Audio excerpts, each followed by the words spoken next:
played for Indonesia first year.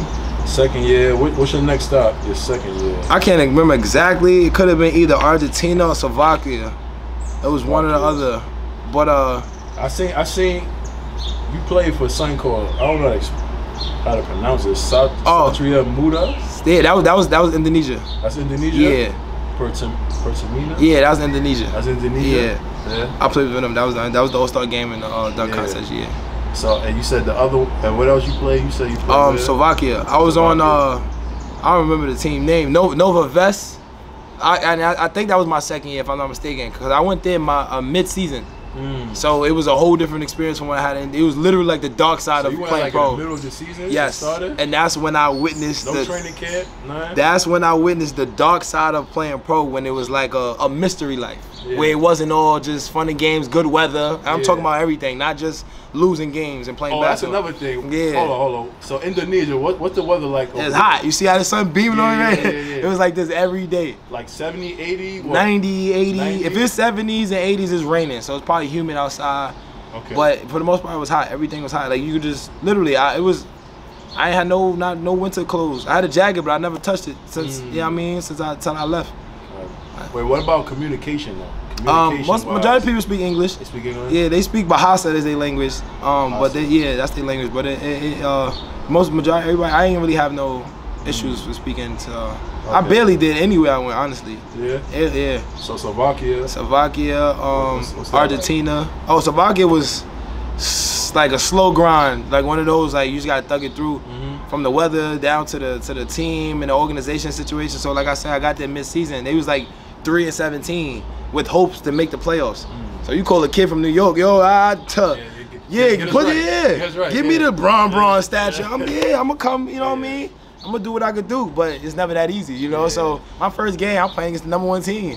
And I'm dying, I'm out there, I'm just president playing, I could barely breathe. They just, you know, and that basketball is different, just playing in different countries. You know, some people are really smart, they got IQ, so all that athleticism could go right out the window if you don't know the game, you know what I mean? Know where to be, right spots, but it was a challenging experience that I had to go through in my career. And like I said, the first main challenging experience, because Indonesia was literally like all flowers. I ain't had nothing bad to say. I wanted to have a career there. When I got Slovakia, it was a whole different element to the pro life, and that's when I had to, you know what I mean? What you think was the biggest difference? Like, why was it? I mean, it's a lot. It's a lot of factors. So like the culture, most importantly, I would say. Like I said, the weather. So if you change from hot to cold, that automatically changes how you got to live, operate. It's brick out there. It's brick. Like? What's the degree? Shoot, like? I can't even tell the top of the head, but when it get cold and it's wet outside, black ice. So I had to walk to practice. So you walking to practice, and you know you don't want to catch one of those little, like, so those things start to bother you where you like, man, like, and I'm in a whole nother country, I'm on the other side of the world, like, we're not far from Russia. So I mean, but it was an opportunity, like I said, that I had to take advantage of, you know, from just getting the film, doing what I had to do and get out of there, because, you know what I mean? But it wasn't the best though. Like, I would say, if I had to describe it, it probably was my worst experience, honestly. And I don't want to talk like it was just terrible, but if I had to, it was my worst experience as far as my pro career. So let's talk about your agent. So how did you go about getting like an agent? Like, like did somebody put you on? Was they referred to you? How do you go about getting like your first agent? Well, coming out of the damn low mid-major D1, it was.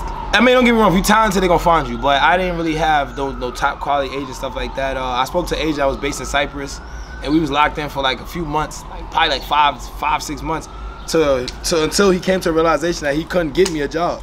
You know what I'm saying? So I had an agent and didn't get nothing. And then we kind of, you know, went our separate ways, and then I'm communicating with people through Facebook, you know, Facebook messaging, so it wasn't nothing like sit down or referral thing. It was just people reaching out to me like, yo, I've been watching you, and you know, I feel like I got help. And that was just me, you know, having to trust the process. So I went through like probably like 3 agents within my career, but for the most part, they didn't really help me get nothing. That one agent, I'm serious, you know what I mean? I'm not even trying to be funny. That's why you gotta be mindful of who you connect and bringing in, you know what I mean, in circle, because not saying everybody don't got the best interest, but everybody can't do everything for you. You know what I'm saying? Sometimes you gotta learn how to market yourself. And that was the aspect, that was the time when I learned, like, you know, let me market myself, because I'm sitting at home just grinding, you know, hoping to get a job, and it was like they had nothing for me. Yeah. And I'm not saying that they wasn't the best agent or they wasn't doing nothing, but that feeling of waiting for somebody to do something for you, I don't like it. Me personally, I don't like that feeling. So I went through like 3 agents, maybe 2. That one agent, he got me the mid-season deal to Slovakia, and look how I described it. Your first agent? No, my second agent. The second agent I had, he got me the mid-season. Your first year, you got a second agent. Yeah, so my first agent was based in Cyprus. I didn't get nothing from him.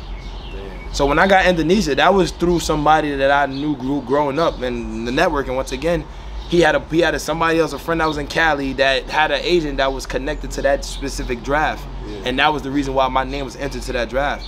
I didn't have an agent when I got my name into that draft. So I guess they saw my highlights and I got picked. You know what I'm saying? So it was like a rare situation. But you know, speaking on that agent aspect, like I said, my second agent was the one that got me the mid-season deal to Slovakia. And it was literally for like $1,000. You know what I mean? Like the situation when I got there, I had to share. And I wasn't mad about it, but I was sharing an apartment with a dude from Switzerland. He has his own room, I had my own room. We had to share a kitchen, you know, share a bathroom, stuff like that. I didn't have a TV in my room. If I did, he took it before I got there. You know what I'm saying? I got there mid-season. So everything I had to, you know, just get there and just adjust. Even going food shopping, I had to spend money out of that budget of that $1,000 to buy food for my crib, cook for myself. You know what I mean? Like, just stuff of that nature. And then the party life, I wasn't even like outdoors. I was always, you know, using your own head because everything was like a whole different, you know what I mean, feel. So, but yeah, that agent got me that, and then after that, it was more so of a like, again, back to the drawing board, trying to see where he gonna get me. And so I did go there. I went to Slovakia first, and then after that I went to Argentina. And I got Argentina, shout out to my boy Chris Hooper, lucky lefty. He helped me get that deal. He was already out there. And they was looking for, you know what I mean, help. Yeah, and he referred me, and then yeah, the rest was history. Gotcha. So how was that transition from Slovakia to that? How was that? Well, off rip, it was better because now I'm with somebody. I went to college with, I went to St. Francis with Chris Hooper. Yeah. So yeah, I had somebody, you know what I mean, to kind of just explore the experience with, you know what I mean? But for the most part, playing wise, everything was cool until it wasn't. You know what I mean? And that's like I said, once again, I'm going through the aspect and experience of just what it is being a pro. Like the coach was a freshman, like a rookie coach at that time of me getting there. So we had a lot of veteran players and older. So he trying to figure it out. Right, it's a balance. So, but I'm just there having fun because I'm with, like I said, I'm with my brother. We hooping, this basketball, I'm getting paid. So I'm not overthinking nothing until I had to, because stuff started getting weird on me. So I went from playing a lot to not playing at all. And at that moment, that was big for me because I was like holding myself accountable to learn how to communicate and, you know what I mean, not necessarily just be in my head. So I'm telling the coach, like, yo, if you want me to come off the bench, you know what I mean, just let me know so I could adjust for my role. It was never no real, you know what I mean, communication to a point where, like, mentally I was in a mystery when I stopped playing less and less, and they stopped playing me less and less and less. So a point where, like, the organization started moving in a whole different route, and it was like, it kind of fell on me. So I wound up getting cut. I stayed for like 3 months. Yeah, and I got cut. And I could say that I did what I had to do, so, yeah. So how did you getting cut, how did that feel? Like, how was that, like, looking back at it? How did that situation feel to you? Like, you have doubts in your head, are you thinking about, like, man, just retiring, what's going on? I'm not gonna lie, mentally I was messed up. Like, it was times I was on the bench and I'm asking the other GM, like, what's up? Like, what's going on? Because I really did not know. And, you know what I mean? Nobody had an answer for me, or nobody told me the truth at least. And it wasn't my level of play how I was playing, because I was, like, my first game there I had like 22, 5 assists. So I was hooping. But I think based on, you know, the inside infrastructure of what it was, it just, I was kind of, you know, the scapegoat when it came to, like, making a decision behind satisfying somebody almost. But as far as me personally, like, I was messed up. I was on the bench emotional, you know what I mean? Like, kind of going through a breakdown, but still trying to be strong. And I wasn't the only one that could relate to what I was going through, because I also had another kid on the team. He was a local kid, and he felt the same way I felt. So when I experienced that way, I was like, yo, I'm not the only person that feel this way. I was able to kind of, like, be brave behind it and just, like, you know, like, like, things gonna get better from here. Because at that point, I'm talking to the local, like, yo, bro, don't, because he was doubting himself. So everything you saw about, he started doubting himself right in front of me. And that's not, I'm not doubting myself, because you know what I mean? But in that moment, I had to talk him out of what he was thinking while thinking the same thing, like, as far as, like, going through a frenzy phase. And for me, it was just like, you know, it just I had my time. I just had to move on. But it was frustrating, you know what I'm saying? And at the end of the day, I still had to hold myself to a certain caliber of professionalism. I couldn't lose my mind. I couldn't argue or curse at the coach or, yo, what the, y'all wasting my time. I can't do none of that because it ain't gonna do nothing but hurt me when it's time to move on. So a lot of stuff that I had to deal with was just like, you gotta hold it down. You know what I'm saying? And just move on. So he was there. What was it? Was there like a big jump, like from overseas to college? Was there like a big jump in like talent? Do you think? Like what was that? Like that jump from college to overseas? Like, do you feel like how was that transition from that to that? I mean, the overseas aspect, I could say like you're not playing against like a full team of Americans. You know what I'm saying? So it might be like a 1 or 2 Americans on the team, stuff like that. There's a lot of local talent, you know what I mean, stuff like that, depending on where you play. So like Argentina was like a physical, fast pace compared to Europe, where it was more like play, like a plays, and you know, just being in the right space at the right time and actually running things fully through. That was a different transition, you know, as far as like, you know, just like what it was, like the experience, the level of play.